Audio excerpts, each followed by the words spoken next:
Well, we can speak to Rob Pritchard. Rob is a cybersecurity expert. He joins us now from Chamonix-Mont-Blanc in France. Rob, thank you for your time. What's wrong with the government wanting to know what its citizens are up to?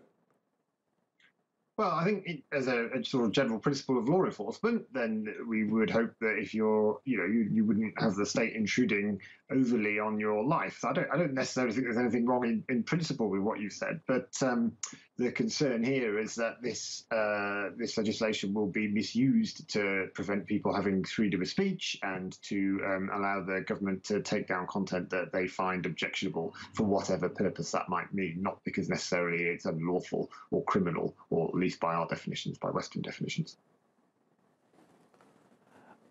Is there a worry that this is a sign of things to come for the rest of the world? That possibly more liberal, open political economies might employ these kind of methods, even extending to what's happening in China at the moment, which is building up sort of social credit profiles of its citizens, partly based from online information?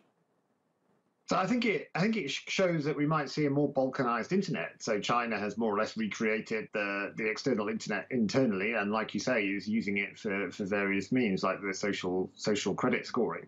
And I think we might see that countries that desire to have more control over the internet put more barriers between the sort of open internet, as we might think about it, and their citizens. So in this case, they are requiring that all information about the people who use the internet is stored in Vietnam, and that countries like Facebook and Google, if they want to provide services in Vietnam, have a business registered in Vietnam and a physical location as well. And this is presumably because right now, if the Vietnamese government tries to get somebody taken down on Facebook or tries to get information from Facebook, they just don't get very far because they have no presence in the country, and hence they're not in any way beholden to local law.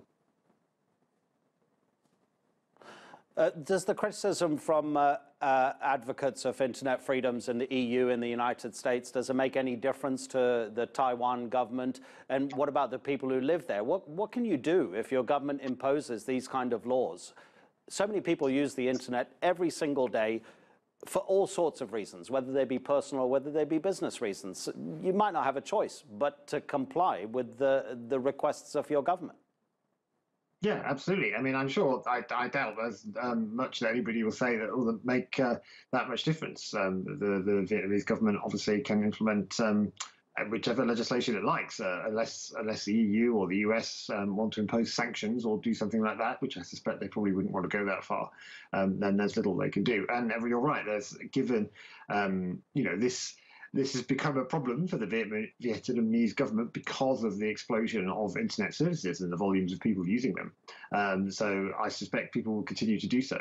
Now, there are things people can do if they are really concerned about privacy, but equally in a relatively authoritarian environment, just taking measures to protect yourself can mark you out as a person of suspicion, or a suspicious person, even if really you're just trying to have basic privacy. So for most Vietnamese users, there probably isn't a great deal they can do about it.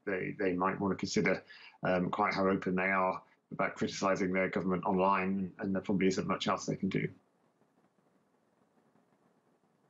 Rob, really appreciate that. Thanks very much for joining us, especially on New Year's Day. Rob Pritchard speaking to us from France.